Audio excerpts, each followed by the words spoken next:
Hello everyone and welcome to my YouTube channel. Today we are going to discuss how to fix verification failed. Your Apple ID or password is incorrect. For example, if you try to sign into your Apple ID and after that you have provided username or Apple ID and after that you have provided password and you see this kind of error as verification failed. Your Apple ID or password is incorrect. So how even you have provided correct Apple ID or password. So how you can fix that? For this, what you have to do, you have to simply watch this video completely. So without wasting any time, let's start the video. So first of all, you have to simply close this page. And after closing this page, what you have to do, you have to simply check for whether you are connected to a proper Wi-Fi internet connection. And after that, what you have to do, you have to simply turn on the airplane mode for some second. And after that, you have to turn it off again.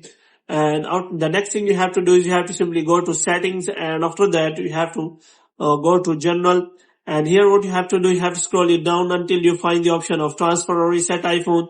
So here you have to simply reset all of your network setting, and if you have already checked reset all network setting and you have tried again login and the error is again, then you can also click on reset all settings, which means you can simply reset your iPhone. And after that, what you have to do, you have to simply try to restart your iPhone. For this, what you have to do, you have to simply press and hold the volume down button and power button. And after that, you have to simply power off. And after powering off, what you have to do, you have to simply again turn on your iPhone. And you have to check whether your problem has been solved or not. If the problem is still there, then you can also try for hard reset, or you can simply reset your iPhone. And after that, you can simply again sign into your iPhone with your Apple ID and password. And this time you have to make sure that this error not occurs. If the problem is again occurring, then you have to simply go to the Apple support and ask for the solution of the problem.